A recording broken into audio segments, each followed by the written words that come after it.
બસ હવે થોડી જ ક્ષણોની વાર છે ત્યારે નાણાપ્રધાન નિર્મલા સીતારમણ બજેટ રજૂ કરશે। માત્ર થોડી ક્ષણોની વાર થોડી વારમાં નાણાપ્રધાન સીતારમણ રજૂ કરશે। 2021-22નું બજેટ કોરોના વાયરસની મહામારીમાંથી આવ્યા પછી હવે અર્થવ્યવસ્થા ધીમે ધીમે જ્યારે પાટા ઉપર આવી રહી છે, આ દરમિયાન નાણામંત્રી નિર્મલા સીતારમણ 2021-22નું સામાન્ય બજેટ રજૂ કરશે। આ બજેટ દશકાનું પહેલું બજેટ છે। કોરોના મહામારીમાં ઘણા લોકોએ રોજગારી ગુમાવી છે, ત્યારે આ બજેટ ઉપર સામાન્ય માણસથી લઈને ઉદ્યોગપતિઓની નજર પણ ટકેલી છે। આ વખતે બજેટ ખાસ રહેવાની શક્યતા છે। નાણાપ્રધાન નિર્મલા સીતારમણે પણ આ પહેલા કહ્યું હતું કે 100 વર્ષમાં નહીં જોયું હોય તે પ્રકારનું બજેટ જોવા મળશે। જો કે કેવા રીતનું આ વખતે બજેટ રહે છે તે સૌથી વધારે જરૂરી છે। કેન્દ્રીય કેબિનેટ અને રાષ્ટ્રપતિએ બજેટને મંજૂરી આપી છે। બજેટ પહેલા બજારમાં પણ તેજી જોવા મળી રહી છે। સેન્સેક્સ 438 અંક વધીને 46,700ના સ્તરને પાર પહોંચ્યો છે, તો ઇન્ડસઇન્ડ બેંક અને આઈસીઆઈસીઆઈ બેંકના શેર પણ વધ્યા છે। નાણાપ્રધાન નિર્મલા સીતારમણ સંસદ ભવનમાં ઉપસ્થિત છે।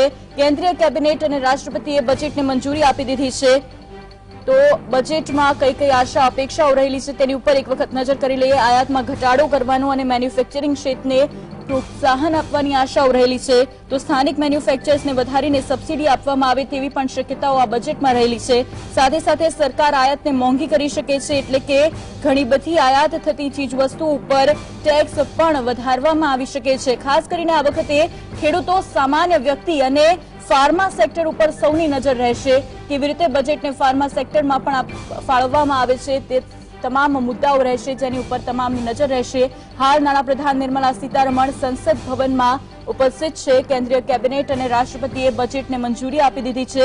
માત્ર થોડીક જ મિનિટોની વાર જ્યારે બજેટ રજૂ કરવામાં આવશે, તો ભારત અને મોટા પાયે અમેરિકા સહિત દુનિયાના ઘણા દેશો દવાની નિકાસ કરે છે। ફાર્મા સેક્ટર ઉપર ખાસ કરીને નજર રહેશે, પરંતુ એક કડવી હકીકત અહીંયા એ છે કે દવાઓનું ઉત્પાદન કરવા માટે જરૂરી કાચો માલ છે એપીઆઈ એટલે કે એક્ટિવ ફાર્મા ઇન્ગ્રેડિયન્ટ્સ, જે ચીન પાસેથી મંગાવવામાં આવે છે। હવે તેને લઈને આ બજેટમાં શું પ્રાવધાન કરવામાં આવે છે તેના ઉપર સૌની નજર રહેલી છે। માત્ર થોડીક જ ક્ષણોની વાર જ્યારે નાણાપ્રધાન નિર્મલા સીતારમણ બજેટ રજૂ કરશે, માત્ર થોડીક ક્ષણોની વાર, અને આ બજેટ ઉપર સામાન્ય માણસથી લઈને તમામની નજરો ટકેલી છે।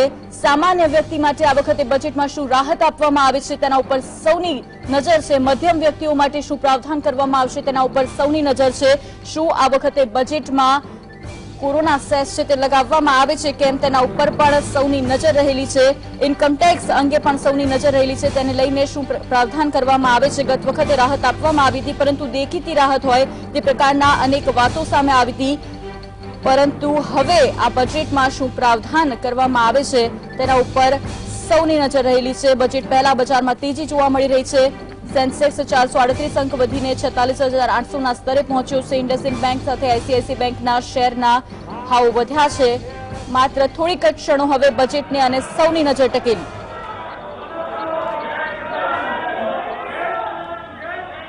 આઇટમ નંબર 1 श्रीमती निर्मला सीतारमण जी, आप बैठ जाए। माननीय सदस्य प्लीज, माननीय सदस्य प्लीज, प्लीज माननीय सदस्य please.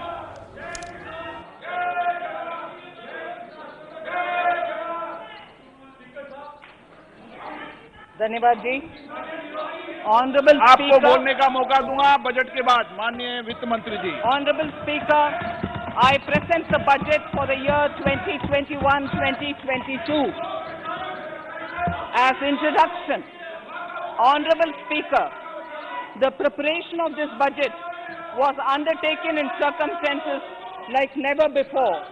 We knew of calamities that have affected a country or a region within a country, but what we have endured with COVID-19 through 2020 is sui generis. When I presented the budget 2020-2021, we could not have imagined that the global economy, already in throes of a slowdown, would be pushed into an unprecedented contraction. We could not have also imagined then that our people, as those in other countries, would have to endure the loss of near and dear ones and suffer hardships brought about due to a health crisis. the risk of not having a lockdown was far too high. Within 48 hours of declaring a 3-week-long complete lockdown, the Prime Minister announced the Pradhan Mantri Garib Kalyan Yojana, valued at 2.76 lakh crores, that provided free food grain to 800 million people, free cooking gas for 80 million families for months, and cash directly to over 400 million farmers, women, elderly, the poor, and the needy. Even as a large section of citizens stayed home, milk, vegetables, fruit suppliers, health and sanitary workers, truck drivers, railways and public transport workers, bank employees, electricity workers, our annadatas, police, firemen and the armed forces all had to go about their work as normal, but with the additional anxiety of the virus hanging over them. We recognize this, and I think I speak on behalf of everybody in this august house when I express my heartfelt gratitude to these men and women for how they were able to carry out their work and duty to provide for the nation's basics over those crucial months. Speaker, sir, for public good, honorable members of parliament and members of legislative assemblies too offered their salaries. In May 2020, the government announced the Atmanirbhar Bharat package. To sustain the recovery further into the year, we also rolled out 2 more Atmanirbhar packages, 2 and 3. Total financial impact of all the Atmanirbhar Bharat packages, including measures taken by the RBI, was estimated to be about 27.1 lakh crores, which amounts to more than 13% of our GDP. As a government, we kept a watch on the situation and were proactive in our responses. The government, led by the Prime Minister, stretched its resources to deliver for most vulnerable sections of our society, the poorest of the poor, the Dalits, the tribals, the elderly, the migrant workers, and our children. The Pradhan Mantri Garib Kalyan Yojana, the 3 Atmanirbhar packages, and announcements made later were like 5 mini budgets in themselves. The Atmanirbhar packages accelerated our pace of structural reforms, redefinition of MSMEs, commercialization of the mining sector, agriculture and labor reforms, privatization of public sector undertakings, one nation, one ration card, production-linked incentive schemes are some of the notable reforms carried out during this period. Faceless income tax assessment, DBT, and financial inclusion are the others. Today, India has 2 vaccines available and has begun medically safeguarding not only her own citizens against COVID-19, but also those of 100 or more countries. It is added comfort to know that 2 or more vaccines are also expected soon. Honorable Prime Minister launched the vaccination drive by crediting and thanking our scientists. We are ever grateful for the strength and rigor of their efforts. Having said that, we are all reminded time and again that our fight against COVID-19 continues into 2021. Now, just as it happened after the 2 world wars, there are signs that the political, economic, and strategic relations in the post-COVID world are changing. This moment in history is the dawn of a new era, one in which India is well poised to truly be the land of promise and hope. I borrow the words of Rabindranath Tagore. Faith is the bird that feels the light and sings when the dawn is still dark. Faith is the bird that feels the light and sings when the dawn is still dark. In this spirit, I can't help but recall the joy that we as cricket-loving nation felt after the Team India's recent spectacular success in Australia. It has reminded us of all the qualities that we as a people, particularly our youth, epitomize, of having abundant promise and the unsuppressed thirst to perform and to succeed. Today, data shows that India now has one of the lowest death rate of 112 per million population and one of the lowest active cases of about 130 per million. This has laid the foundation to the revival we are seeing now in the economy. This budget will be the first of this new decade. This budget will also be a digital budget, and that has happened with all your support. So far, only 3 times has a budget followed a contraction in the economy. All such contractions earlier were as a result of situations typical to India. This time, the contraction in our economy is due to a global pandemic, just like in several other countries. Having said that, I want to confidently state that our government is fully prepared to support and facilitate the economy's reset. This budget provides every opportunity for our economy to raise and capture the pace that it needs for a sustainable growth. 2021 is the year of many important milestones for our history. I mention a few of these. It is the 75th year of independence, 60 years of Goa's accession to India, 50 years of the 1971 India-Pakistan War. It will be the year of the 8th census of independent India. It will also be India's turn at the BRICS presidency, the year for our Chandrayaan-3 mission, and the Haridwar Mahakumbh.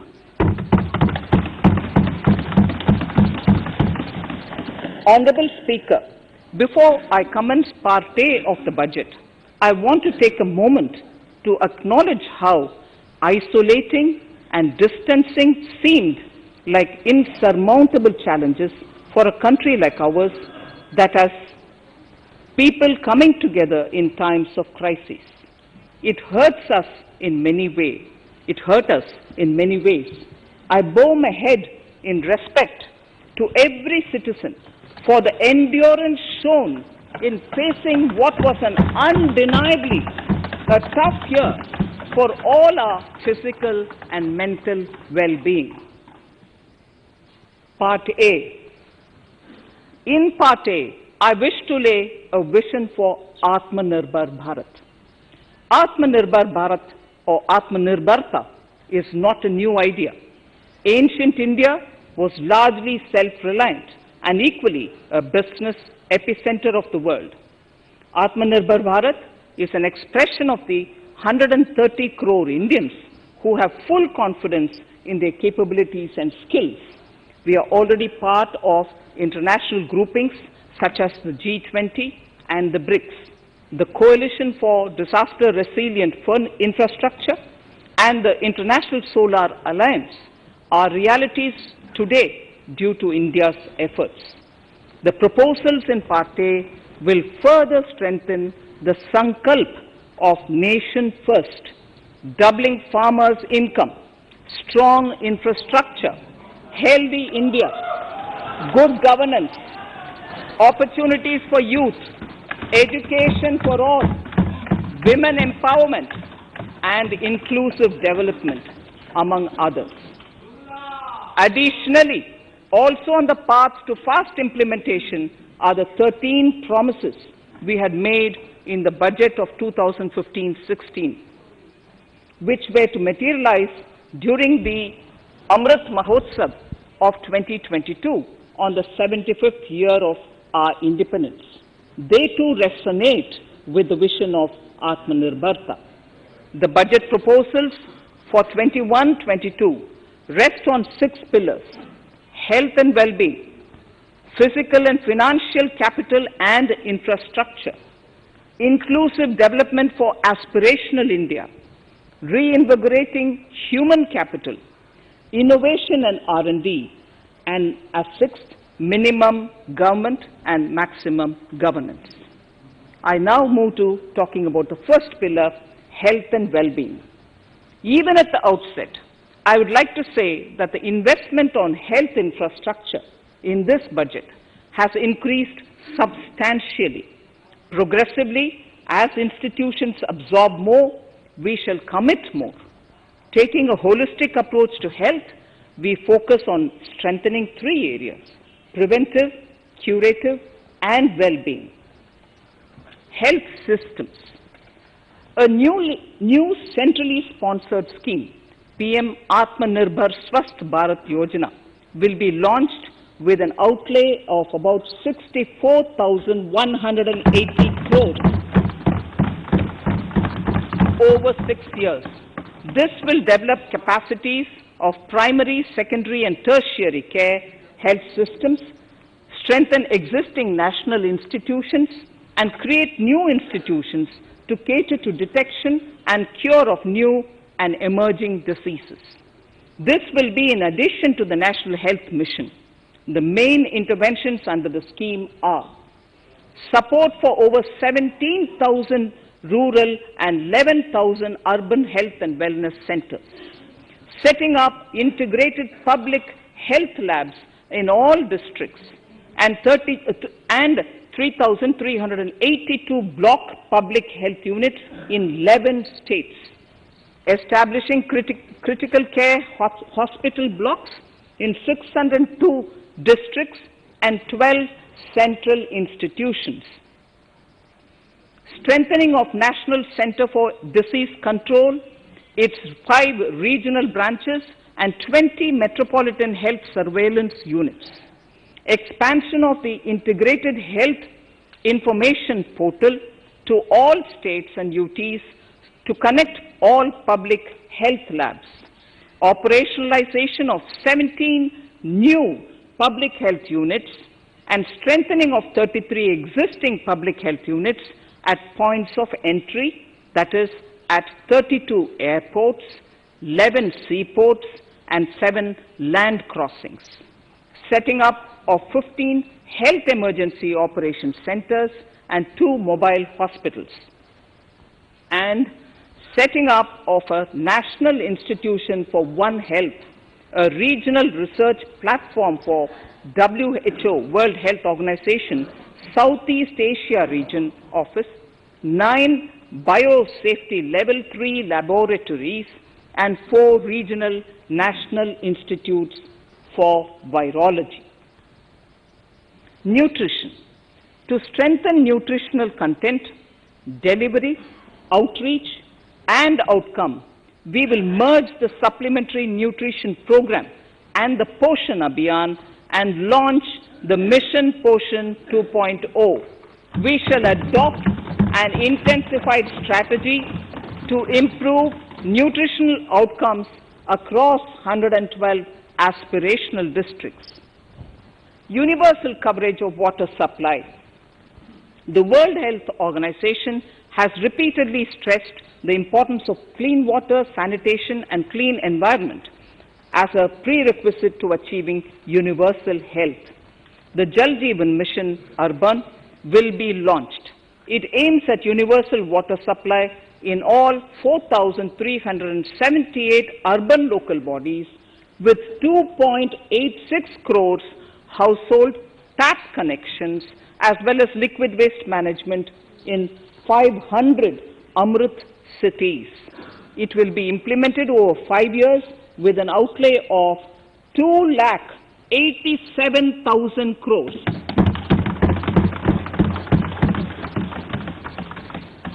Swachh Bharat and Swasth Bharat. For further Swachhata of urban India, we intend to focus on complete fecal sludge management and wastewater treatment, source segregation of garbage, reduction in single-use plastic, reduction in air pollution by effectively managing waste from construction and demolition activities, and bioremediation of all legacy dump sites. The Urban Swachh Bharat Mission 2.0 will be implemented with a total financial allocation of 1,41,678 crores over a period of 5 years from 2021. Clean air. To tackle the burgeoning problem of air pollution, I propose to provide an amount of 2,217 crores of rupees for 42 urban centers with a million plus population in this budget.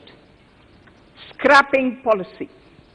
We are separately announcing, Honorable Speaker, a voluntary vehicle scrapping policy to phase out old and unfit vehicles.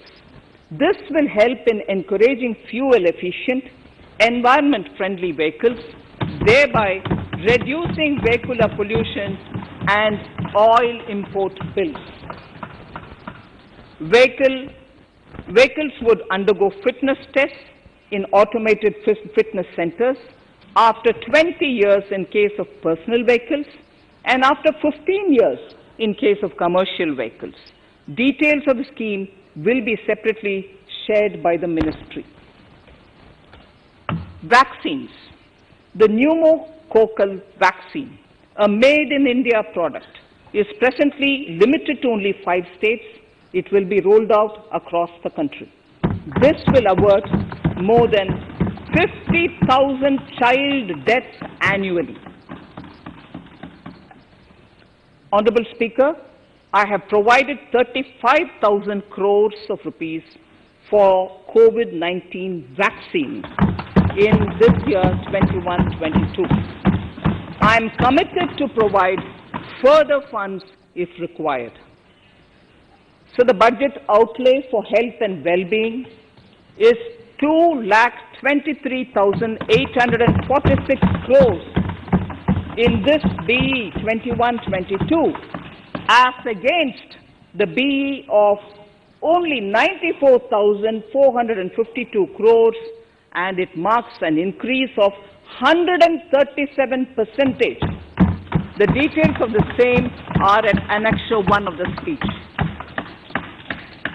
Honorable Speaker, I now move to the second pillar, physical and financial capital and infrastructure. Atmanirbhar Bharat, production-linked incentive schemes are things which I would like to place an emphasis. For a $5 trillion economy, our manufacturing sector has to grow in double digits on a sustained basis. Our manufacturing companies need to become an integral part of global supply chains, possess core competence and cutting-edge technology. To achieve all of the above, PLI schemes to create manufacturing global champions for an Atmanirbhar Bharat have been announced for 13 sectors.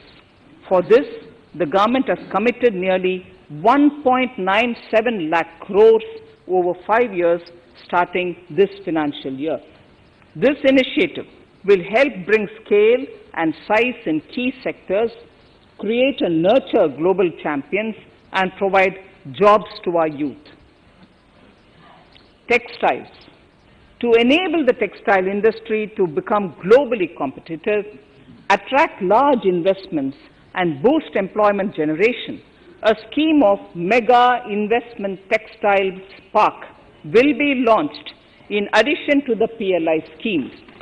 This will create world-class infrastructure with plug-and-play facilities to create global champions in exports. 7 textile parks will be established over 3 years. Infrastructure. The National Infrastructure Pipeline, which I announced in December 2019, is the first of its kind. Whole of government exercise ever undertaken by Government of India. The NIP was launched with 6,835 projects. The project pipeline has now expanded to 7,400 projects. Around 217 projects worth rupees 1.10 lakh crores under some key infrastructure ministries have been completed. The NIP is a specific target which this government is committed to achieving over the coming years. it will require major increase in funding from both the government and the financial sector. In this budget, I propose to take concrete steps to do this in 3 ways. Firstly, by creating the institutional structures. Secondly, by a big thrust on monetizing assets. And thirdly, by enhancing the share of capital expenditure in central and state budgets. Infrastructure needs long-term debt financing. A professionally managed development financial institution is necessary to act as a provider, enabler, and catalyst for infrastructure financing. Accordingly, I shall introduce a bill to set up a development financial institution. I have provided a sum of 20,000 crore rupees to capitalize this institution. The ambition is to have a lending portfolio of at least 5 lakh crores for this DFI within 3 years' time. Debt financing of InvITs and rates by foreign portfolio investors will be enabled by making suitable amendments in the relevant legislations. This will further ease access of finance to InvITs and rates, thus augmenting funds for infrastructure and real estate sectors. Asset monetization. Monetizing operating public infrastructure. Monetizing operating public infrastructure assets is a very important financing option for new infrastructure construction. A national monetization pipeline of potential brownfield infrastructure assets will be launched. An asset monetization dashboard will also be created for tracking the progress and to provide visibility to investors. Some important measures in the direction of monetization are National Highways Authority of India and the PGCIL each have sponsored one InvIT that will attract international and institutional investors. 5 operational roads with an estimated enterprise value of 5,000 crores of rupees are being transferred to the NHAI InvIT. Similarly, transmission assets of value 7,000 crores will be transferred to the PGCIL InvIT. Railways will monetize dedicated freight corridor assets for operations and maintenance after commissioning. A next lot of airports will be monetized for operations and management concessions. Other core infrastructure assets that will be rolled out under the asset monetization programs are NHAI operational toll roads, 2 transmission assets of PGCL, 3 oil and gas pipelines of GAIL, Gas Authority of India Limited, IOCL and HPCL, Airports Authority of India airports in Tier 2 and 3 cities, other railway infrastructure assets, warehousing assets of CPSE such as the Central Warehousing Corporation and NAFED among others, and sports stadiums. Sharp increase in capital budget. In the BE 2020-21, we had provided for 4.12 lakh crores for capital expenditure. It was our effort that in spite of resource crunch, we should spend more on capital, and we are likely to end this year at around 4.39 lakh crores, which I have provided in the RE of 2020-2021.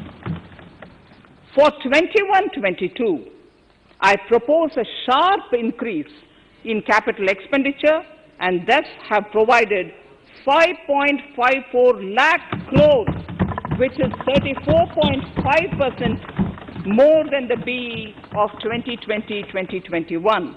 Of this, I have kept a sum of more than 44,000 crores in the budget head of the Department of Economic Affairs to be provided for projects, programs, or departments that show good progress in capital expenditure and are in need of further funds. Over and above this expenditure, we would also be providing more than 2 lakh crores to states and autonomous bodies for their capital expenditure. We will also work out specific mechanisms to nudge states to spend more of their budget on creation of infrastructure.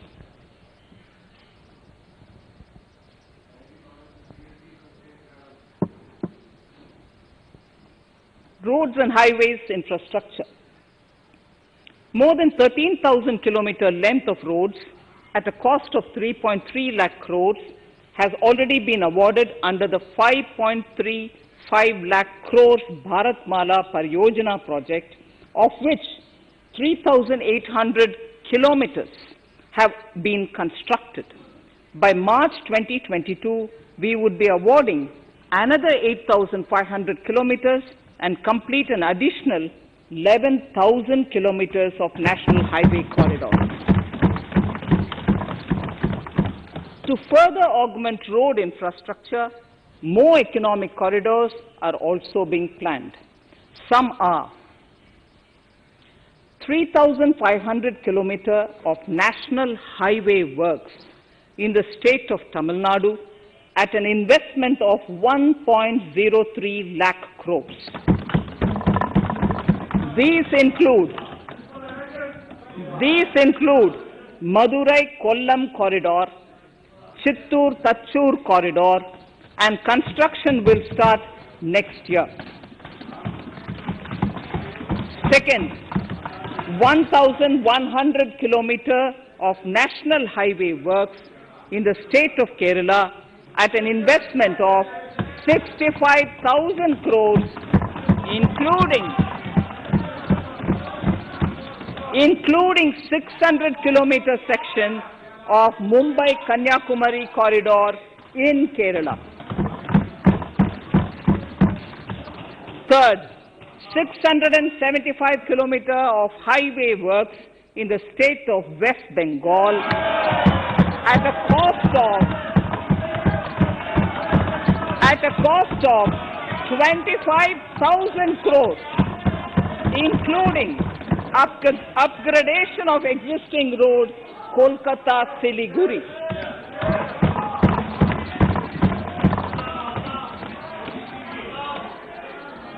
National highway works of around 19,000 crores are currently in progress in the state of Assam. Further works of more than 34,000 crores covering more than 1,300 kilometers of national highways will be undertaken in the state in the coming 3 years. Some of the flagship corridors and other important projects that would see considerable activity in 2021-22 are in Annexure 2 to my speech. I am also providing an enhanced outlay of 1,18,101 lakh crores, 1,18,101 crores for Ministry of Road Transport and Highways, of which 1,08,230 crores is for capital, the highest ever provided. Railway infrastructure. Honorable Speaker, sir, Indian Railways have prepared a National Rail Plan for India 2030. The plan is to create a future-ready railway system by 2030. Bringing down the logistic costs for an industry is at the core of our strategy to enable Make in India. It is expected that Western Dedicated Freight Corridor and Eastern Dedicated Freight Corridor will be commissioned by June 2022. The following additional initiatives are also proposed. The Sonnagar-Gomo sections, 263 kilometers of Eastern dedicated freight corridor will be taken up in PPP mode in this year itself. Gomo-Dankuni section of 274.3 kilometers will be also taken up shortly in short succession.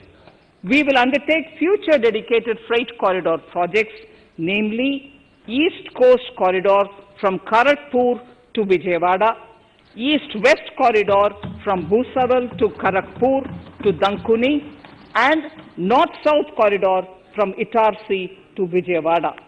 Detailed project reports will be undertaken in the first phase. Broad gauge route kilometers, RKM as I referred to, electrified is expected to reach 46,000 kilometers, 46,000 RKM. That is 72% by end of 2021 from 41,548 RKMs on 1st October 2020. 100% electrification of broad gauge routes will be completed by December 2023. For passenger convenience and safety, the following measures are being proposed.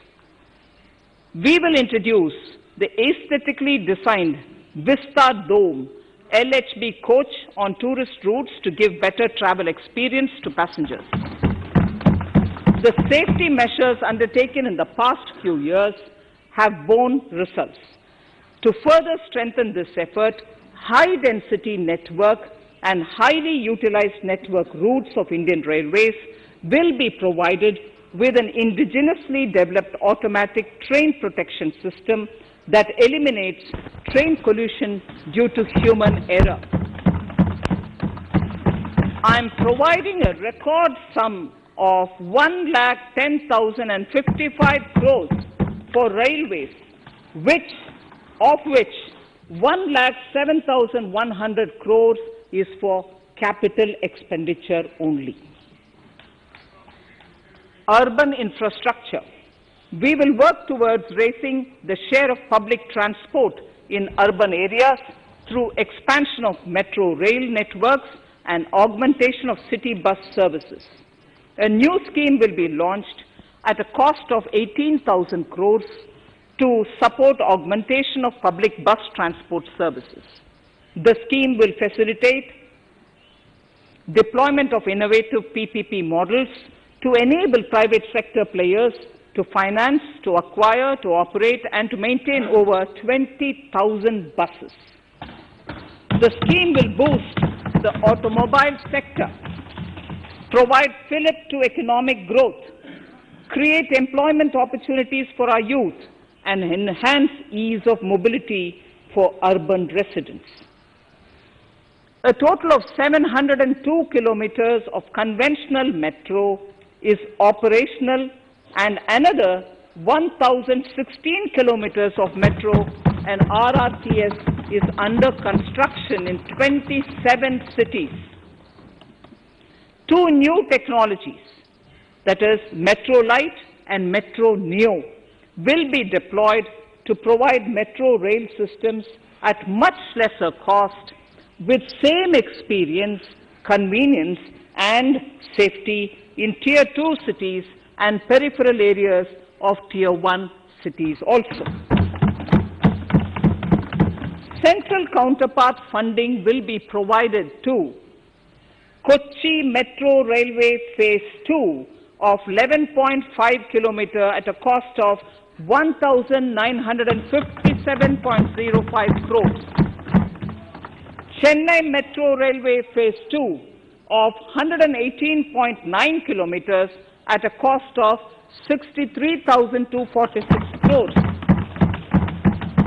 Bengaluru Metro Railway Project Phase 2A and 2B of 58.19 kilometers at a cost of 14,788 crores. Nagpur Metro Rail Project Phase 2 and Nashik Metro at a cost of 5,976 crores and 2,092 crores respectively. Power infrastructure.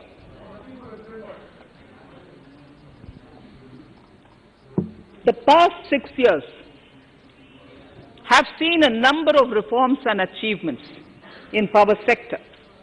We have added 139 gigawatts of installed capacity, connected an additional 2.8 crore households, and added 1.41 lakh circuit kilometers of transmission lines. The distribution companies across the country are monopolies, either government or private. There is a need to provide choice to the consumers by promoting competition. A framework will be put in place to give consumers alternatives to choose from among more than one distribution companies. I read that sentence again. A framework will be put in place to give consumers alternatives to choose from among more than one distribution company. The viability of distribution companies is a serious concern.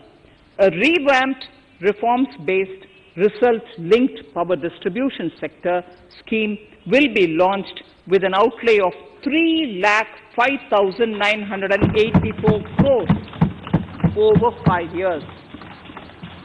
The scheme will provide assistance to DISCOMs for infrastructure creation, including prepaid smart metering, feeder separation, upgradation of systems, etc., tied to financial improvements. Prime Minister, while speaking at the third Reinvestment Conference in November 2020, had announced plans to launch a comprehensive national hydrogen energy mission. It is now proposed to launch a hydrogen energy mission in 2021-22 for generating hydrogen from green power sources. Ports, shipping and waterways. Major ports will be moving from managing their operational services on their own to a model where a private partner will manage it for them. For the purpose, 7 projects worth more than 2,000 crores will be offered by the major ports on private-public partnership mode in FY 21-22. A scheme for promoting flagging of merchant ships in India will be launched by providing subsidy support to Indian shipping companies in global tenders floated by ministries and CPSCs. An amount of 1,624 crores will be provided over 5 years.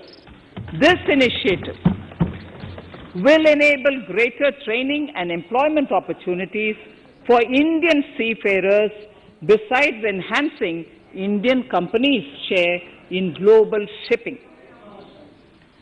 India has enacted Recycling of Ships Act in 2019 and acceded to the Hong Kong International Convention. Around 90 ship recycling yards at Alang in Gujarat have already achieved HKC compliant certificates. Efforts will be made to bring more ships to India from Europe and Japan. Recycling capacities of around 4.5 million light displacement ton LDT will be doubled by 2024. This is expected to generate an additional 1.5 lakh jobs for our youth. Petroleum and natural gas. Our government has kept fuel supplies running across the country without interruption during the COVID-19 lockdown period. Taking note of the crucial nature of the sector in people's lives, the following key initiatives are being announced. 1. Ujjwala scheme, which has benefited 8 crore households, will be extended to cover 1 crore more beneficiaries. We will add 100 more districts in next 3 years to the city gas distribution network. A gas pipeline project will be taken up in the Union Territory of Jammu and Kashmir. An independent gas transport system operator will be set up for facilitation and coordination of booking of common carrier capacity in all natural gas pipelines on a non-discriminatory open access basis. Financial capital. I propose to consolidate the provisions of the SEBI Act 1992, Depositories Act 1996, Securities Contracts Regulation Act 1956, and Government Securities Act 2007 into a rationalized single Securities Markets Code. The government would support the development of a world-class fintech hub at the GIFT IFSC.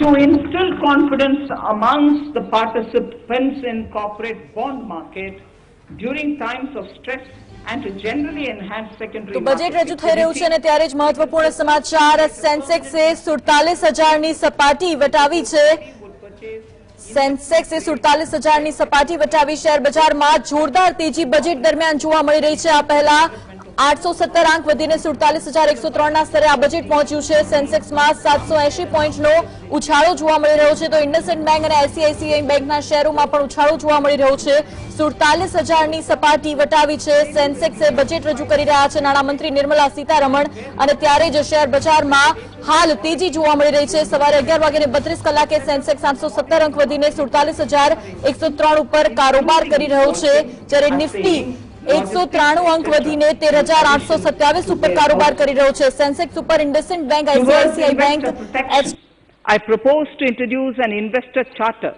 as a right of all financial investors across all financial products. To give a further boost to the non-conventional energy sector, I propose to provide additional capital infusion of 1,000 crores to Solar Energy Corporation of India and 1,500 crores to Indian Renewable Energy Development Agency. I propose to amend the Insurance Act 1938 to increase the permissible FDI limit from 49% to 74% in insurance companies and allow foreign ownership and control with safeguards. Under the new structure, the majority of directors on the board and key management persons would be resident Indians, with at least 50% of directors being independent directors and specified percentage of profits being retained as general reserve. Stressed asset resolution by setting up a new structure. The high level of provisioning by public sector banks of their stressed assets calls for a measure to clean up the bank books. An asset reconstruction company limited, an asset management company would be set up to consolidate and take over the existing stressed debt and then manage and dispose of the assets to alternative investment funds and other potential investors for eventual value realization. Recapitalization of PSB. To further consolidate the financial capital capacity of PSBs, further recapitalization of 20,000 crores is proposed in 21-22. Deposit insurance. Last year, government had approved an increase in the deposit insurance cover from 1 lakh rupees to 5 lakhs for bank customers. I shall be moving amendments to DICGC Act 1961 in this session itself to streamline the provision so that if a bank is temporarily unable to fulfill its obligations, the depositors of such bank can get easy and time-bound access to their deposits to the extent of the deposit insurance cover. This would help depositors of banks that are currently under stress. To improve credit discipline, while continuing to protect the interests of small borrowers, for NBFCs with minimum asset size of 100 crores, the minimum loan size eligible for debt recovery under the Securitization and Reconstruction of Financial Assets and Enforcement of Security Interests SARFAESI Act 2002, it is proposed to be reduced from the existing level of 50 lakhs to 20 lakhs. Company matters. The decriminalization of the procedural and technical compoundable offences under Companies Act 2013 is now complete. I now propose to take up decriminalization of the Limited Liability Partnerships Act 2008. Honorable Speaker, I propose to revise the definition under the Companies Act 2013 for small companies by increasing the threshold for paid-up capital from not exceeding 50 lakh to not exceeding 2 crores and turnover from not exceeding 2 crores to not exceeding 20 crores. This will benefit more than 2 lakh companies in easing their compliance requirements. As a further measure which directly benefits startups and innovators, I propose to incentivize the incorporation of one-person companies by allowing one-person companies to grow without any restriction on paid-up capital and turnover, allowing their conversion into any other type of company at any time, reducing the residency limit for an Indian citizen to set up an one-person company from 182 days to 120 days, and allow also non-resident Indians to incorporate OPCs in India. This will be a big boost for startups. To ensure faster resolution of cases, the NCLT framework will be strengthened, e-court system shall be implemented, and alternate methods of debt resolution and special framework for MSMEs shall be introduced. During the coming fiscal, we will be launching data analytics, artificial intelligence, machine learning driven MCA 2.1 version to MCA 21 version 3.0. MCA 21 version 3.0. This version 3.0 will have additional modules for e-scrutiny, e-adjudication, e-consultation, and compliance management. Disinvestment and strategic sale. In spite of COVID-19, we have kept working towards strategic disinvestment. A number of transactions, namely BPCL, Air India, Shipping Corporation of India, Container Corporation of India, IDBI Bank, Bharat Earth Movers Limited, Pavan Hans, Neelachal Ispat Nigam Limited, among others, would be completed in 21-22. Other than IDBI Bank, we propose to take up the 2 public sector banks and 1 general insurance company in the year 21-22. This would require legislative amendments, and I propose to introduce the amendments in this session itself. In 21-22, we would also bring the IPO of LIC, for which I am bringing the requisite amendments in this session itself. In the Atmanirbhar package, I had announced that we will come out with a policy of strategic disinvestment of public sector enterprises. I am happy to inform the House that the government has the government has approved the said policy. The policy provides a clear roadmap for disinvestment in all non-strategic and strategic sectors. We have kept 4 areas that are strategic, where bare minimum CPSEs will be maintained and rest privatized. In the remaining sectors of all CPSEs will be privatized. The main highlights of the policy are mentioned in Annexure 3. To fast forward the disinvestment policy, I'm asking NITI to work out on the next list of centre public sector companies that would be taken up for strategic disinvestment. To similarly incentivize states to take to disinvestment of their public sector companies, we will work out an incentive package of central funds to states. Idle assets will not contribute to Atmanirbhar Bharat. The non-core assets largely consist of surplus land with government ministries and departments and public sector enterprises. Monetizing of land can either be by way of direct sale or concession or by similar means. This requires special abilities, and for this purpose, I propose to use a special purpose vehicle in the form of a company that would carry out this activity.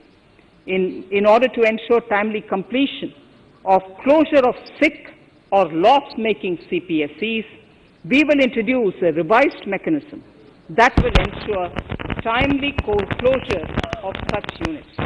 I have estimated 1,75,000 crores as receipts from disinvestment in BE 21-22.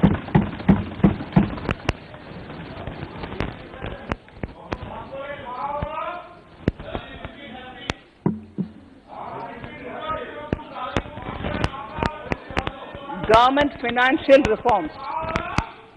Under the Treasury single account, the TSA system, autonomous bodies directly draw funds from the government's account at the time of actual expenditure, saving interest costs.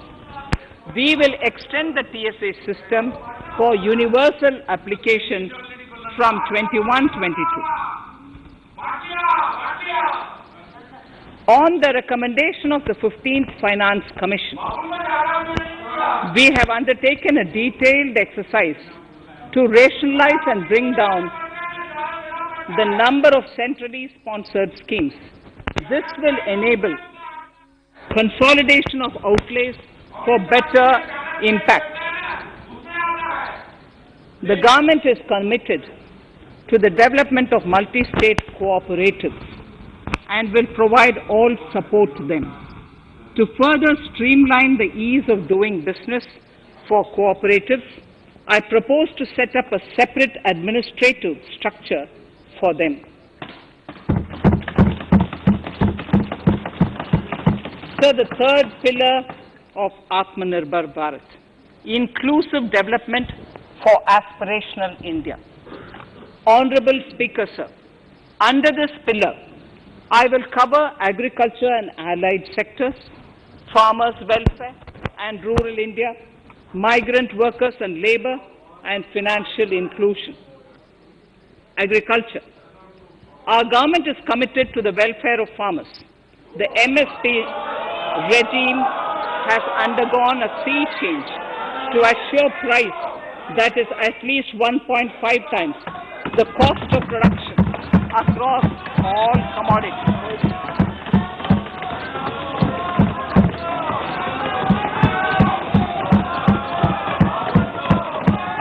The procurement has also continued to increase at a steady pace.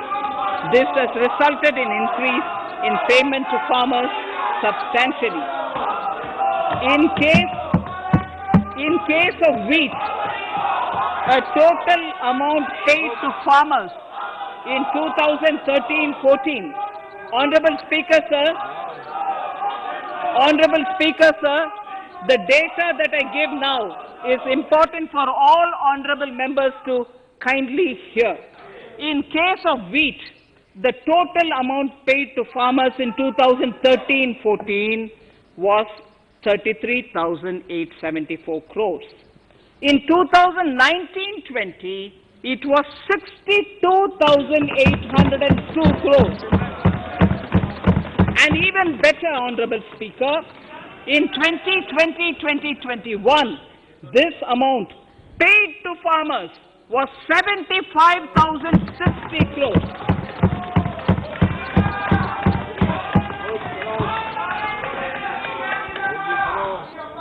Honorable Speaker, again an important fact, the number of wheat growing farmers that were benefited increased in 2020-21 to 43.36 lakhs compared to 35.57 lakhs in 2019-20.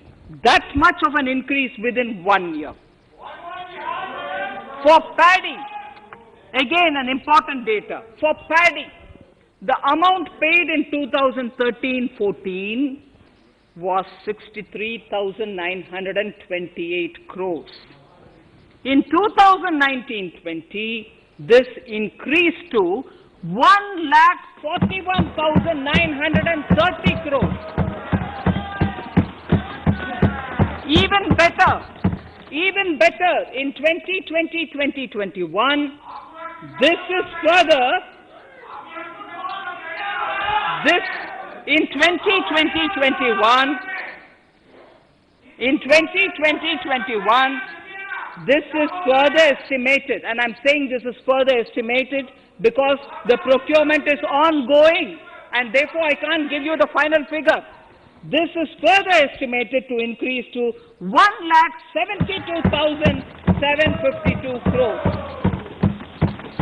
The number of farmers benefited increased from 1.24 crores in 2019-20 to 1.54 crores in 2020-21.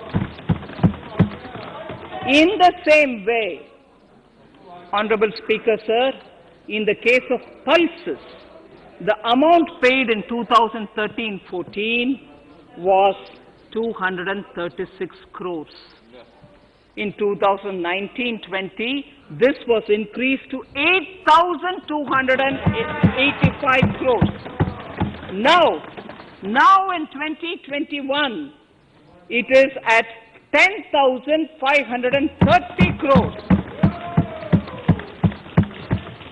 More than 40 times increase from 2013-14. The receipts to cotton farmers have seen a stupendous increase from 90 crores in 2013-14 to 25,974 crores I'm giving you data as of 27th January 2021. This is bound to increase. From 90 crores for cotton farmers in 2013-14 to 25,974 crores in 2021. All the details in complete narration is available in Annexure 4 to my speech. Early this year, Honorable Prime Minister had launched the Swamitva scheme. Under this, a record of rights is being given to property owners in villages. Up till now, about 1.80 lakh property owners in 1,241 villages have been provided cards. I propose during 21-22 to extend this to cover all states and union territories.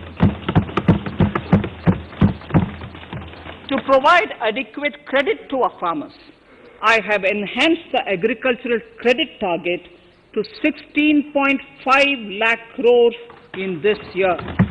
We will focus on ensuring increased credit flow to animal husbandry, Pashupalan, dairy, and to Matsyakar, to the fisheries.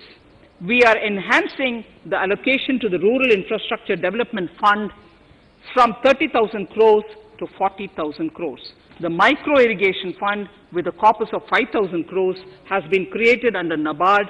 I propose to double it by augmenting it by another 5,000 crores. To boost value addition in agriculture and allied products and their exports, the scope of Operation Green Scheme that is presently applicable to only tomatoes, onions and potatoes will be enlarged to include 22 perishable crops. Around 1.68 lakh crore farmers, around 1.68 crore farmers are registered and 1.14 lakh crores of rupees trade value has been carried out through e-NAMs, the National Agricultural Market. Keeping in view the transparency and the competitiveness that e-NAM has brought into the agricultural market, 1,000 more mandis will be integrated with e-NAM. Honorable Speaker, sir, with all this, the Agricultural Infrastructure Fund would be made available to the APMCs for augmenting their infrastructure facilities.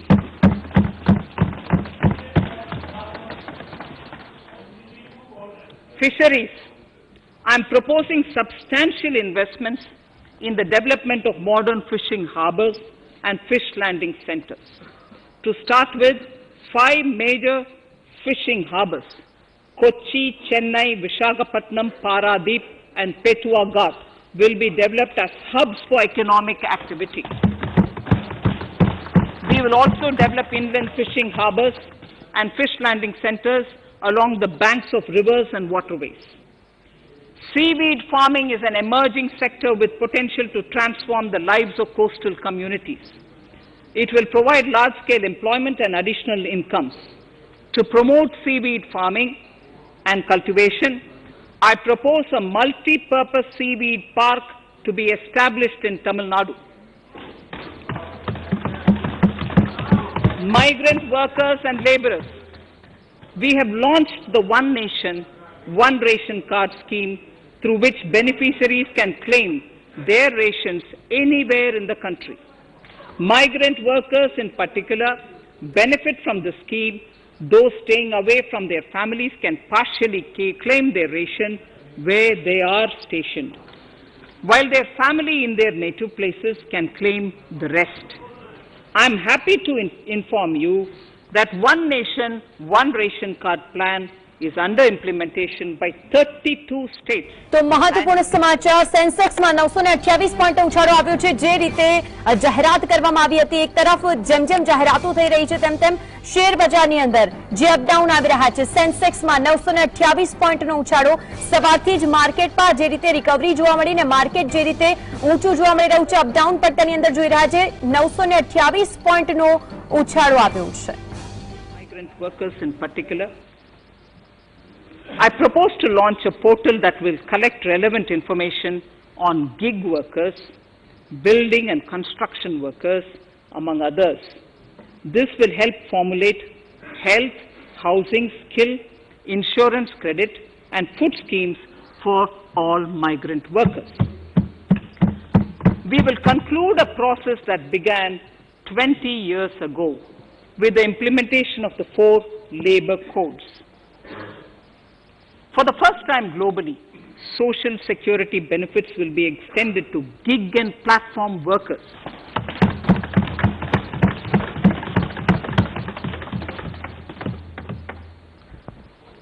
Minimum wages will apply to all categories of workers, and they will all be covered by the Employees State Insurance Corporation. Women will be allowed to work in all categories and also in the night shifts with adequate protection. At the same time, compliance burden on employers will be reduced with a single registration and licensing and online returns. Financial inclusion. To further facilitate credit flow under the scheme of Stand Up India for the scheduled caste, તો APMC માટે agriculture infra ફંડનું એલાન કરવામાં આવ્યું છે અને જે રાહ જોવાતી હતી ખેડૂતો કે આ બજેટની અંદર તેમના માટે શું ખાસ હશે 1000 નવી ઈ મંડી આવશે તેવું પણ સરકારે એલાન કર્યું છે. જે ઈ મંડીની વાત કરવામાં આવી હતી મંડીને લઈને પણ તેઓ પોતાના આંદોલનને લઈને વાત કરી રહ્યા છે. એપીએમસી માટે એગ્રીકલ્ચર ઇન્ફ્રા ફંડનું in allied sectors, in allied activities in agriculture. We have taken a number of steps to support the MSME sector.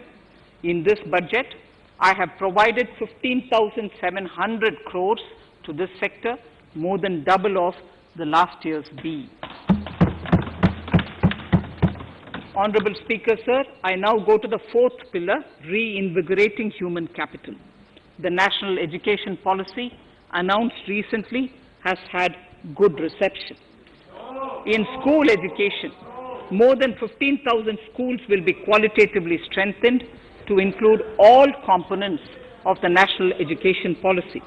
They shall emerge as exemplar schools in their regions, hand-holding and mentoring other schools to achieve the ideals of policy. 100 new Sainik schools will be set up in partnership with NGOs, private schools and states. Higher education. In Budget 2019-20, I had mentioned about the setting up of a higher education commission in India. We would be introducing the legislation this year to implement the same. It will be an umbrella body having 4 separate vehicles for standard setting, accreditation, regulation and funding. Many of our cities have various institutions, universities and colleges supported by the Government of India. Hyderabad, for example, has about 40 major institutions. In 9 such cities, we will create a formal umbrella structure so that these institutions can have better synergy while also retaining their internal autonomy. A glue grant will be set aside for this purpose. For accessible higher education in Ladakh, I propose to set up a central university in Leh.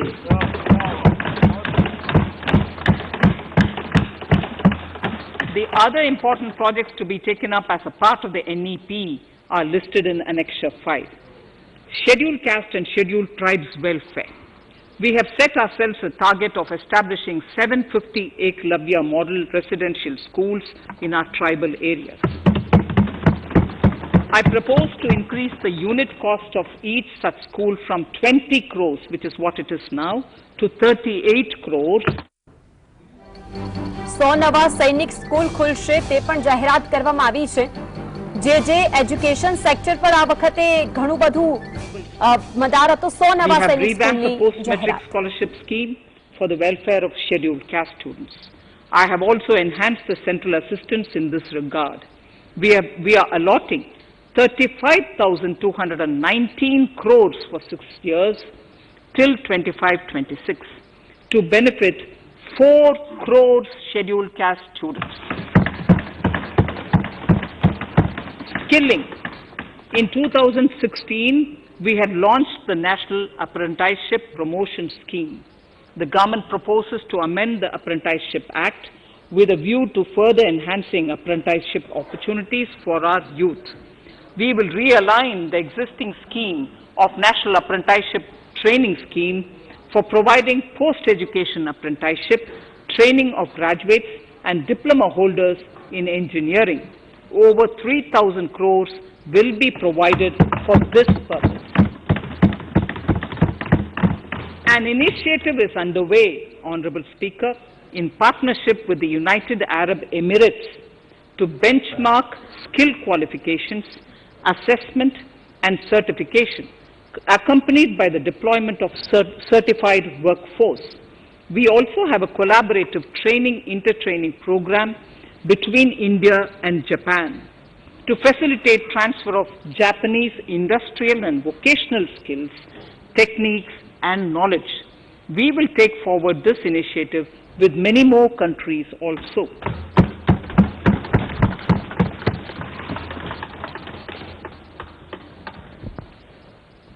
Innovation and R&D. In my budget speech of 2019, I had announced the National Research Foundation. We have now worked out the modalities, and the NRF outlay will be of 50,000 crores over 5 years. It will ensure that the overall research ecosystem in the country is strengthened with focus on identified national priority thrust areas. There has been a manifold increase in digital payments in the recent past. To give a further boost to digital transactions, I earmarked 1,500 crores for a proposed scheme that will provide financial incentive to promote digital mode of payment.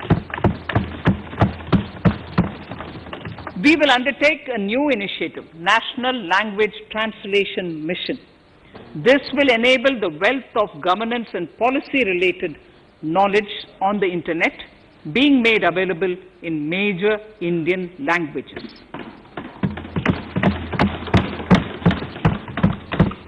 The new Space India Limited, a PSU, under the Department of Space, will execute the PSLV CS-51 launch, carrying the Amazonia satellite from Brazil, along with a few smaller Indian satellites.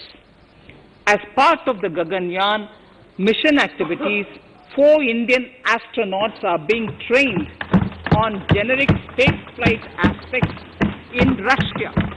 The first unmanned launch is slated for December 2021. Our oceans are a storehouse of living and non-living resources. To better understand this realm, we will launch a deep ocean mission with a budget outlay of more than 4,000 crores over 5 years. This mission will cover deep ocean survey exploration and projects for the conservation of deep sea biodiversity. I come to the 6th pillar, Honorable Speaker, minimum government, maximum governance. Honorable Speaker, sir, this is the last of the 6 pillars.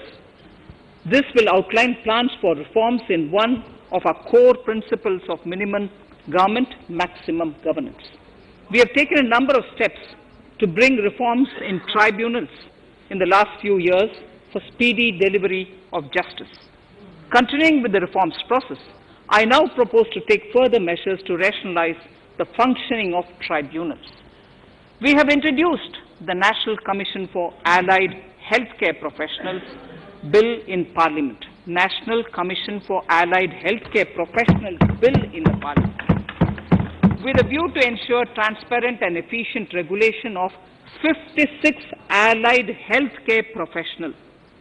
Additionally, to bring about transparency, efficiency, and governance reforms in the nursing profession, the National Nursing and Midwifery Commission Bill will be introduced by the government for passing.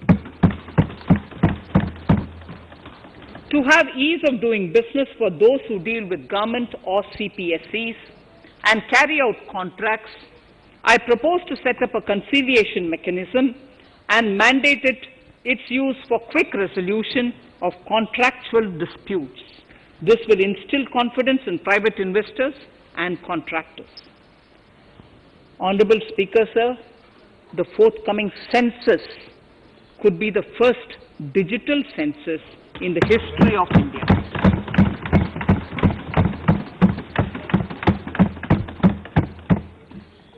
For this monumental milestone marking task, I have allocated 3,768 crores in this year, 21-22.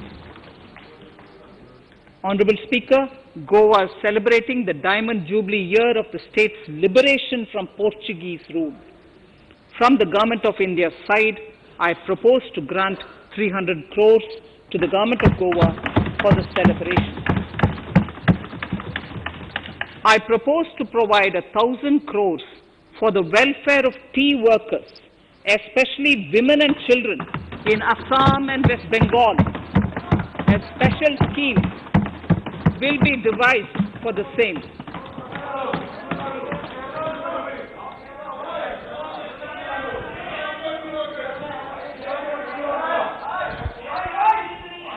Fiscal position.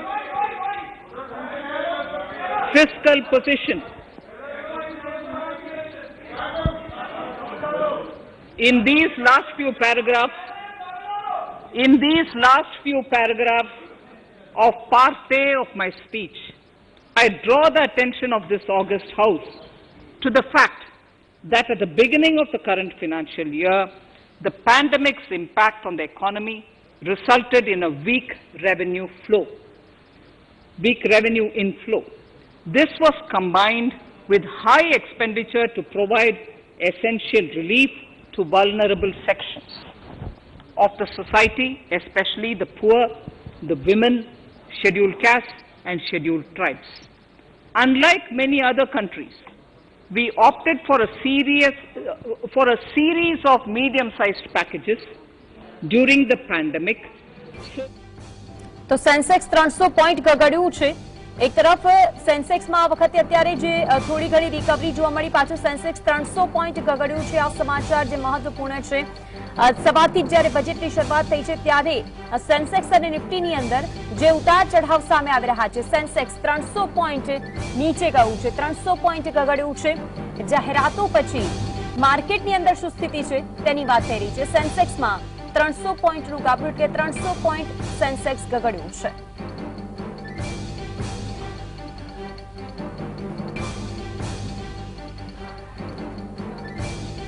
$30.42 now within the year going up to 34.5 lakh crores. We have maintained quality of expenditure. The capital expenditure estimated in the RE is 4.39 lakh crores as against 4.12 lakh crores in the BE stage. So the beginning of the year we had marked only 4.12 lakh, whereas it is 4.39 lakh crores as we end the year.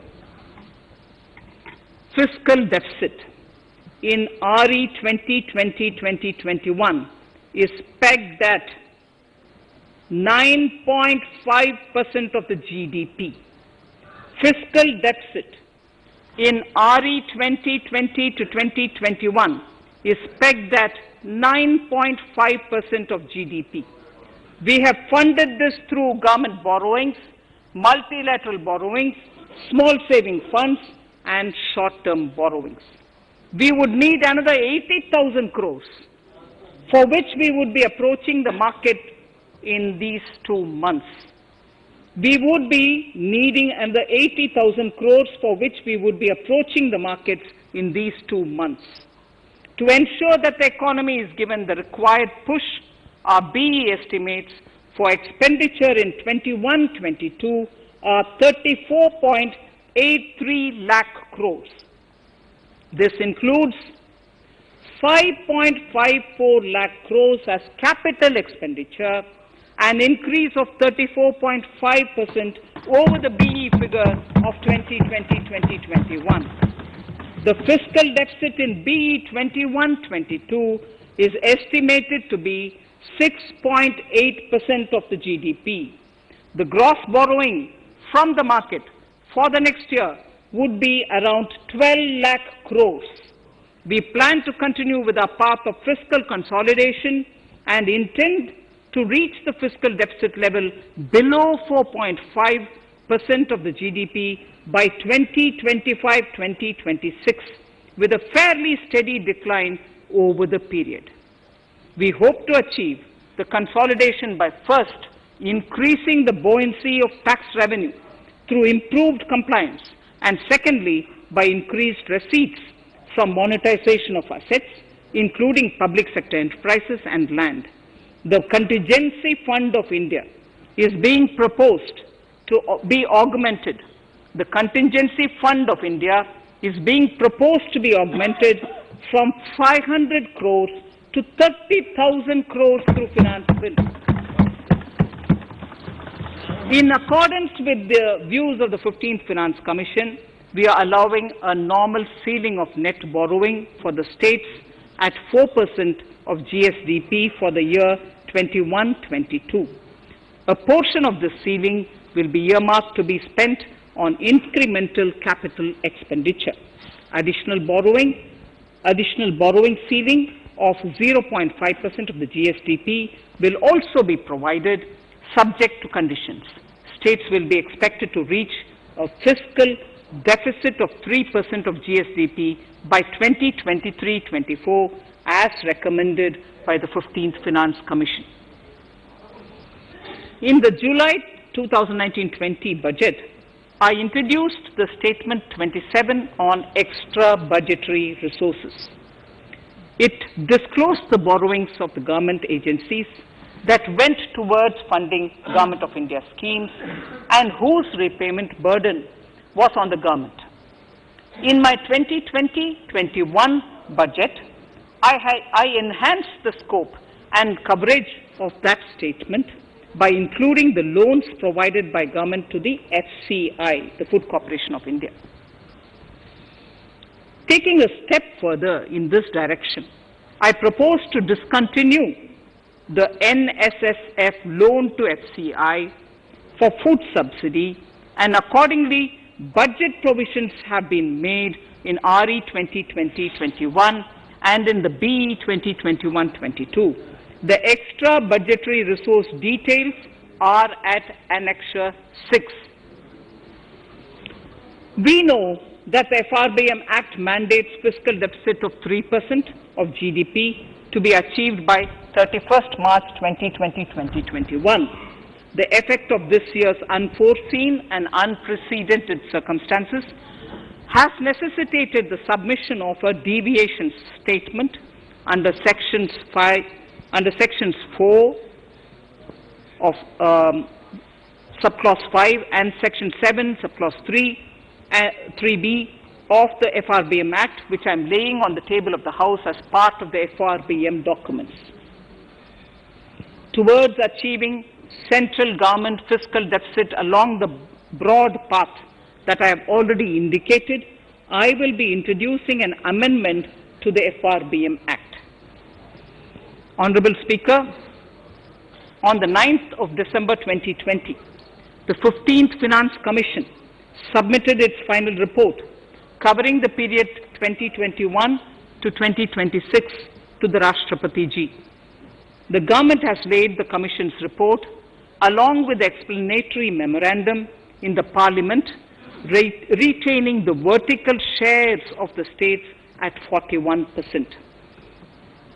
We recognize our commitment to fiscal federalism and propose, therefore, to adhere to this recommendation. Jammu and Kashmir in the 14th Finance Commission was entitled to get devolution being a state.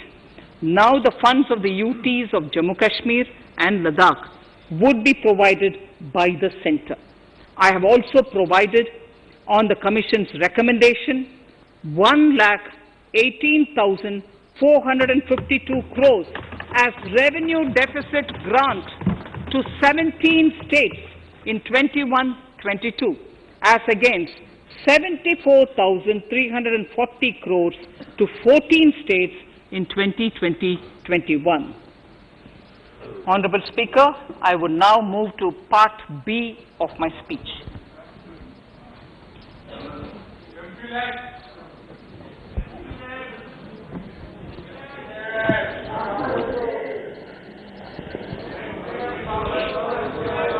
Honorable Speaker, the world is facing a serious challenge of the pandemic and its aftershock.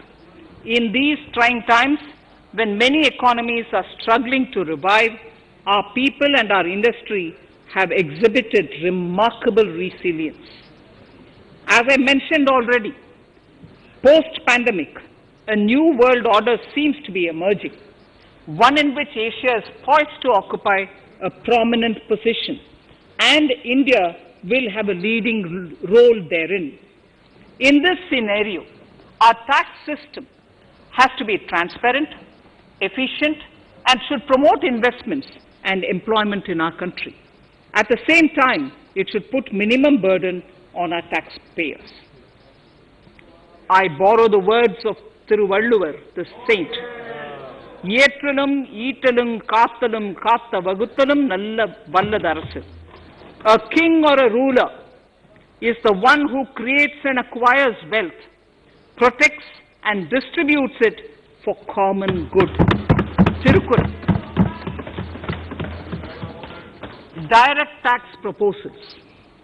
Keeping this in mind, the words of Tirukkural, Our government introduced a series of reforms in the direct tax system for the benefit of our taxpayers and the economy. Few months prior to the pandemic, in order to attract investments, we slashed our corporate tax rate to make it among the lowest in the world. The dividend distribution tax too was abolished. The burden of taxation on small taxpayers was eased by increasing rebates. In 2020, the return filers saw a dramatic increase to 6.48 crores from 3.31 crores in 2014. In the direct tax administration, we had recently introduced the faceless assessment and faceless appeal. I now seek to take further steps to simplify the tax administration, ease compliance, and reduce litigation. Relief to senior citizens. I begin my direct tax proposals by offering my pranam to our senior citizens. Many of them, despite having foregone several basic necessities of their own, have strived to build our nation. Now in the 75th year of independence of our country, when we continue our endeavor with renewed vigor, we shall reduce compliance burden on our senior citizens who are 75 years of age and above. For senior citizens who only have pension and interest income, I propose exemption from filing their income tax returns.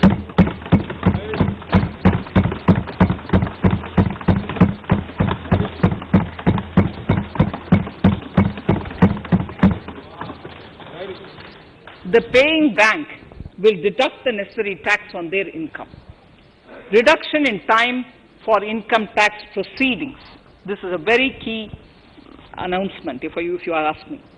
Honorable Speaker, presently an assessment can be reopened up to 6 years and in serious tax fraud cases for up to 10 years. As a result, taxpayers have to remain under uncertainty for a very long time. I therefore propose to reduce this time limit for reopening of assessments to 3 years from the present 6 years.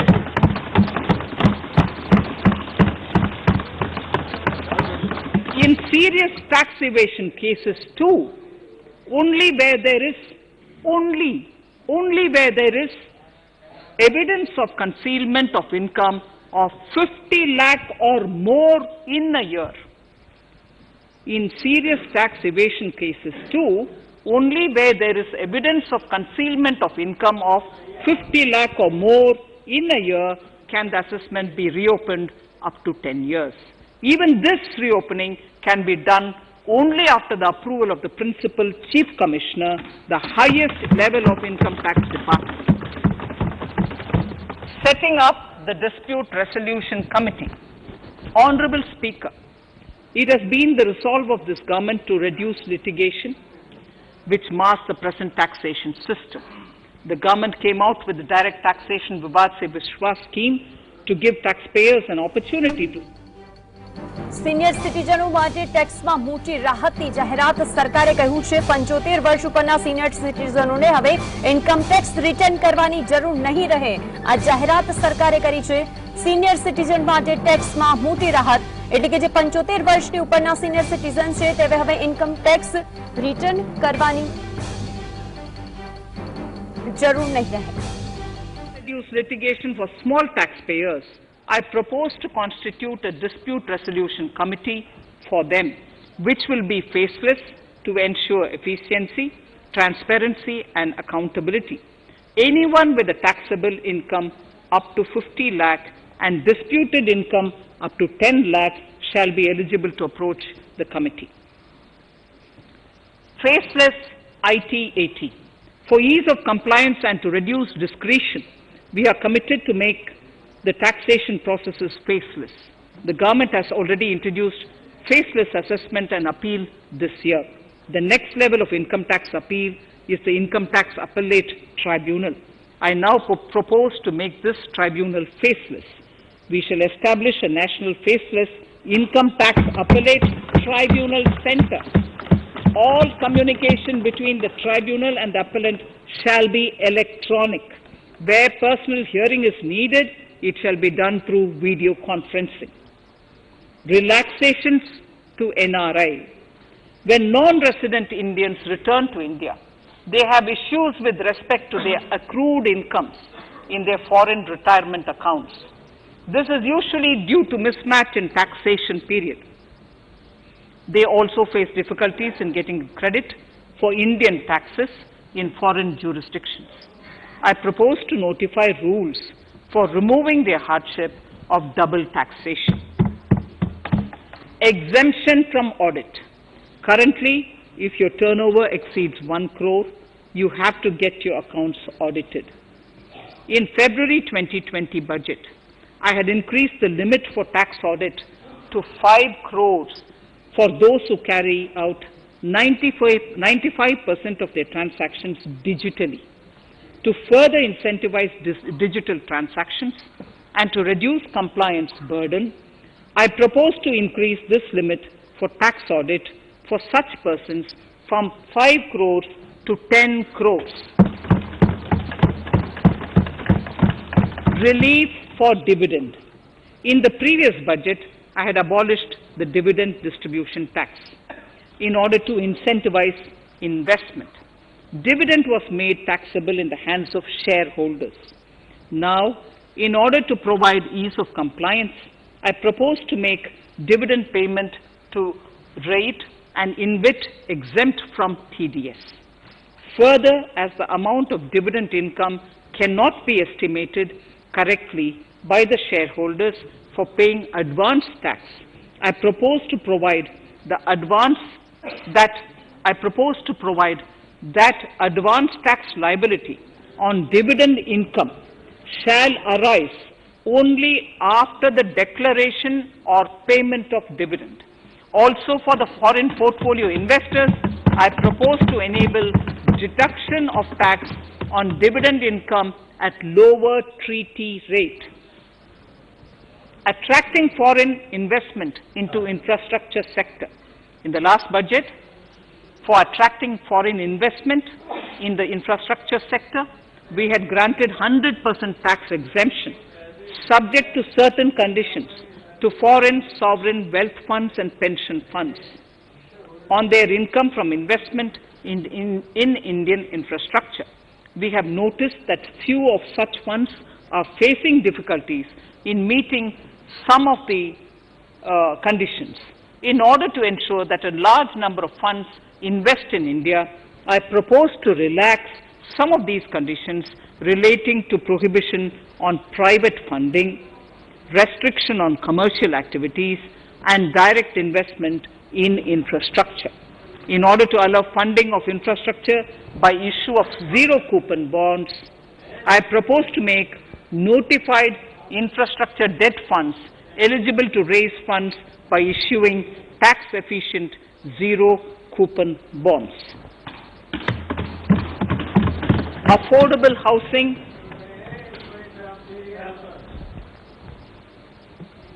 Affordable housing and rental housing. This government sees housing for all and affordable housing as priority areas. In July 2019 budget, I provided an additional deduction of interest amounting to 1.5 lakh for loan taken to purchase an affordable house. I propose to extend the eligibility of this condition by 1 more year to 31st March 2022. The additional deduction of 1.5 lakh shall therefore be available for loans taken up to 31st March 2022 for the purchase of affordable houses. Further, to keep up the supply of affordable houses, I propose that the affordable housing projects can avail a tax holiday for 1 more year till 31st March 2022. These are available now for projects also. We are committed to promote supply of affordable rental housing for migrant workers. For this, I propose to allow tax exemption for notified affordable rental housing projects. Tax incentives to IFSC. As I mentioned in Part A of the speech, the government is committed to making the International Financial Services Center in Gift City a global financial hub. In addition to the tax incentives already provided, I propose to include, among others, tax holiday for capital gains for aircraft leasing companies, tax exemption for aircraft lease rentals paid to foreign lessors, tax incentive for relocating foreign funds in the IFSC, and to allow tax exemption to the investment division of foreign banks located in the IFSC. Pre-filling of returns. Honorable Speaker, in order to ease compliance for the taxpayer, details of salary income, tax payments, TDS, etc., already come pre-filled in income tax returns. To further ease filing of returns, details of capital gains from listed securities, dividend income, and interest from banks, post office, etc., will also be now pre-filled. Relief to small trusts. We hope to reduce compliance burden on small charitable trusts running educational institutions and hospitals. So far, there is a blanket exemption to such entities whose annual receipt does not exceed 1 crore of rupees. I now propose to increase this amount to 5 crores.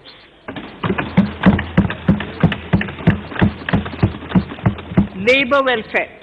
We have noticed that some employers deduct the contribution of employees toward provident funds, superannuation funds, and other social security funds, but do not deposit these contributions within the specified time.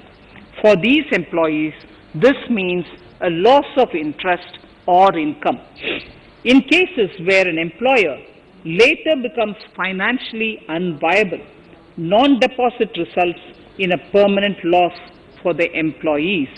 In order to ensure that employees' contributions are deposited on time, I reiterate that the late deposit of employees' contribution by the employer will not be allowed as deduction to the employer.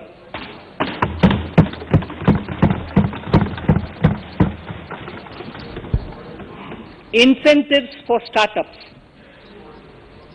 In order to incentivize startups in the country, I propose to extend the eligibility for claiming tax holiday for startups by 1 more year, till 31st March 2022. Further, in order to incentivize funding for the startups, I propose to extend the capital gains exemption for investment in startups by 1 more year, till 31st March 2022. Sir, I now come to indirect tax proposals, GST. Before I come to my indirect tax proposals, I would like to appraise the House on GST. The GST is now 4 years old, and we have taken several measures to further simplify it. Some of the measures include nil return through SMS, quarterly return and monthly payment for small taxpayers, electronic invoice system, validated input tax statements, pre-filled editable GST return, and staggering of returns filing. The capacity of GSTN system has also been enhanced. We have also deployed deep analytics and artificial intelligence to identify tax evaders and fake billers and launched special drives against them. The results speak for themselves. We have made record collections in the last few months. The GST Council has painstakingly thrashed out thorny issues.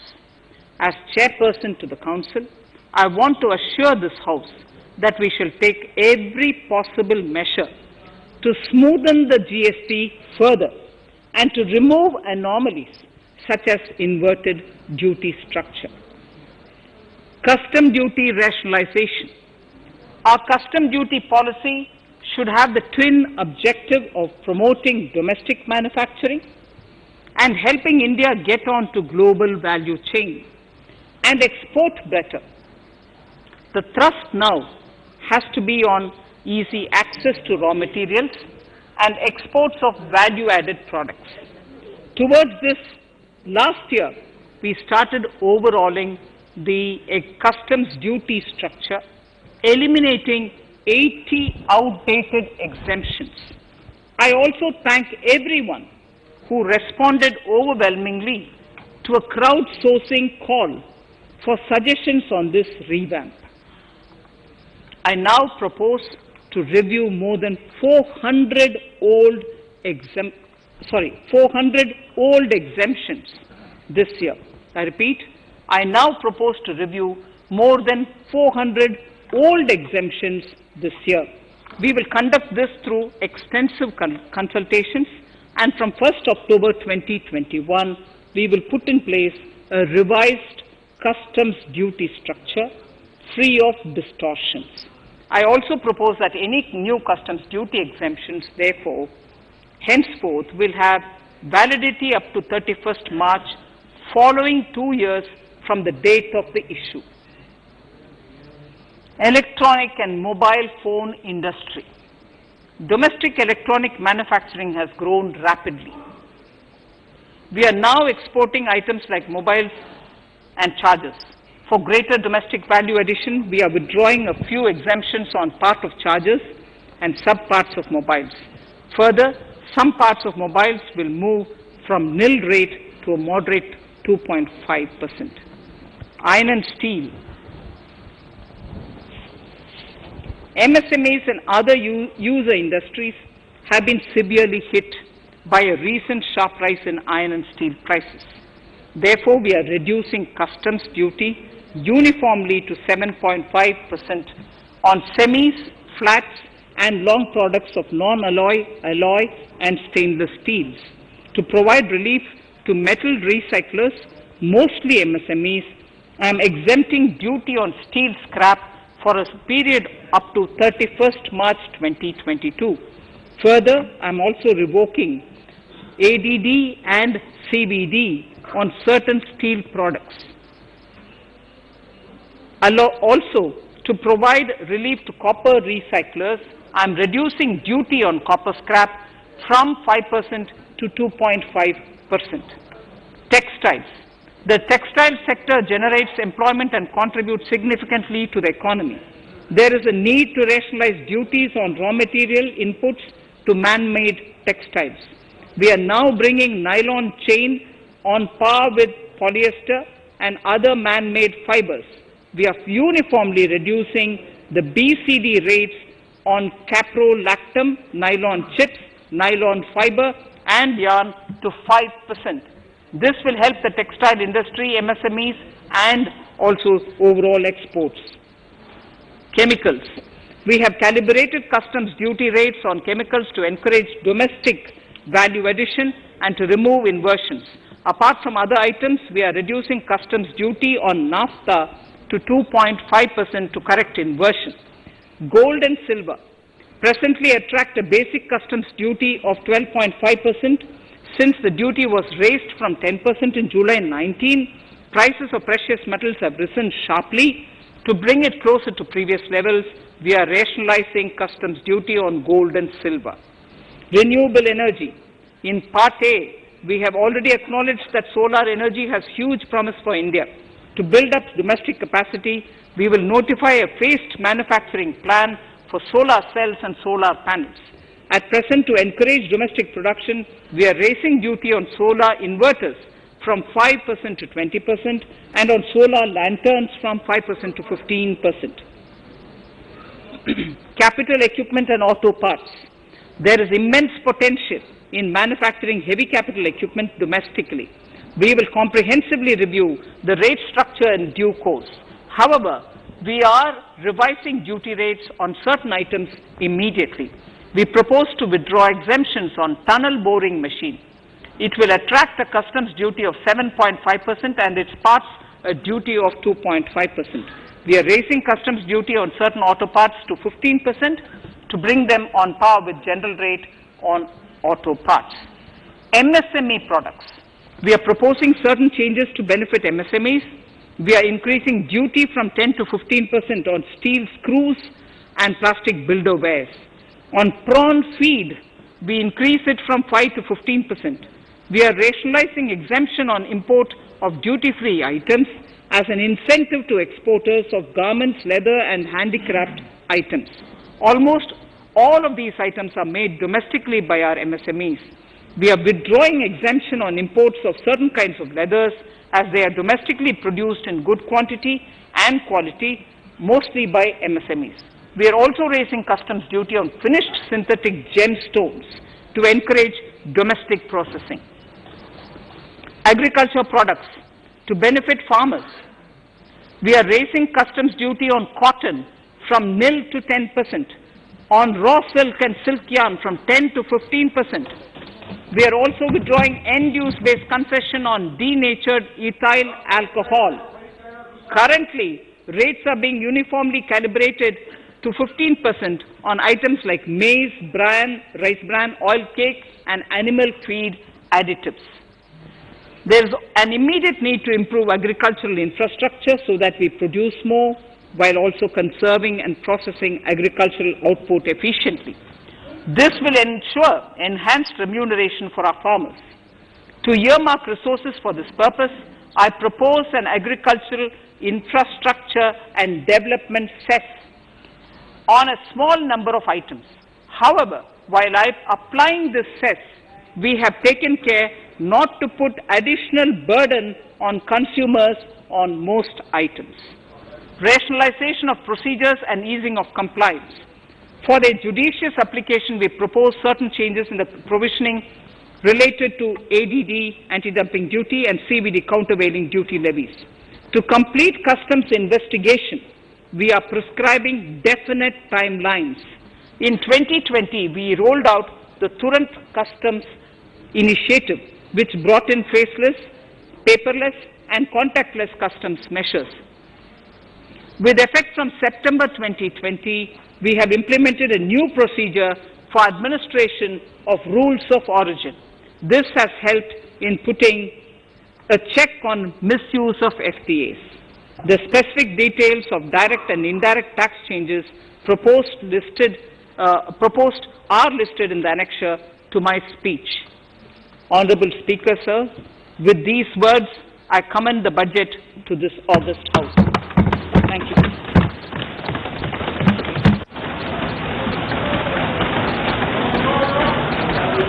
Item number 1, माननीय मंत्री जी, item number 1. Sorry, I don't have it with me. Sir, I wish to place on table the 15th Finance Commission report.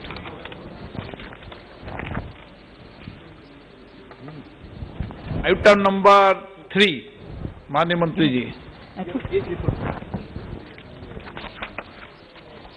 So, I wish to lay on the table the following statements under Section 3(1) of the Fiscal Responsibility and Budget Management Act 2003, the medium-term fiscal policy, fiscal policy strategy statement, and macroeconomic framework statement.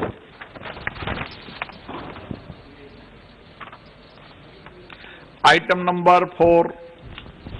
So, I wish to seek your permission to move for leave to introduce the Finance Bill 2021. प्रश्न ये कि विधेयक को पुनर्स्थापित करने की अनुमति प्रदान की जाए. जो सदस्य इसके पक्ष में हाँ कहें, जो सदस्य इसके विरोध में ना कहें. मेरे विचार में निर्णय हाँ वालों के पक्ष में हुआ, हाँ वालों के पक्ष हुआ.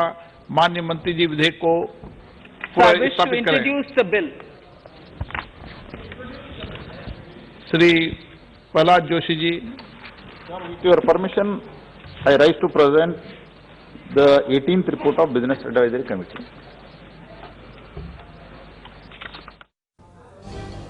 તો કેટલાક ઓટો પાર્ટ્સ ઉપર પણ કસ્ટમ ડ્યુટી વધારવામાં આવી છે. મહત્વપૂર્ણ જાહેરાત નાણામંત્રી નિર્મલા સીતારમણ દ્વારા લોખંડ, સ્ટીલ અને તાંબુ એક તરફ સસ્તું થશે, જ્યારે મોબાઈલ ઉપર ડ્યુટી વધારવામાં આવી છે.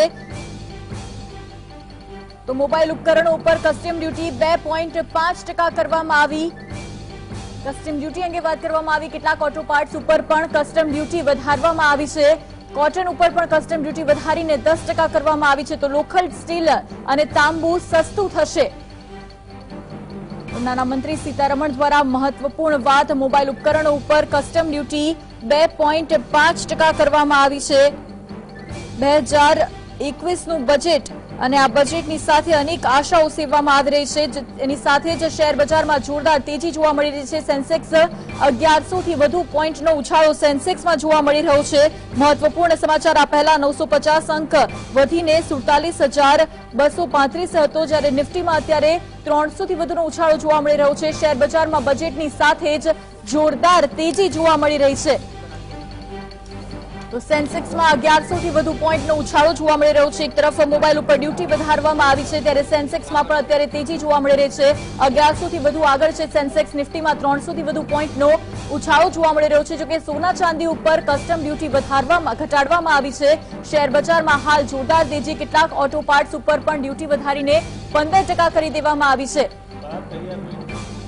તો 1100 થી વધુ પોઈન્ટનો ઉછાળો કેટલાક ચામડાના પ્રોડક્ટ્સ ઉપર પણ કસ્ટમ ડ્યુટીથી બહાર કરવામાં આવ્યા છે. નિફ્ટીમાં 300 થી વધુ પોઈન્ટનો ઉછાળો જોવા મળી રહ્યો છે. આપને જણાવી દઈએ કે ભારતીય શેર બજારોમાં બજેટ પૂર્વે પણ તેજી જોવા મળી હતી. સવારે 11:50 જ સેન્સેક્સ 950 અંક વટીને 47,235 ઉપર કારોબાર કરી રહ્યો હતો, જ્યારે નિફ્ટી 255 અંક વધીને 13,896 ઉપર કારોબાર કરી રહ્યો હતો. સેન્સેક્સમાં અત્યારે ઉછાળો જોવા મળી રહ્યો છે 1100 પોઈન્ટનો, તો 300 થી વધુ પોઈન્ટનો ઉછાળો નિફ્ટીમાં જોવા મળી રહ્યો છે.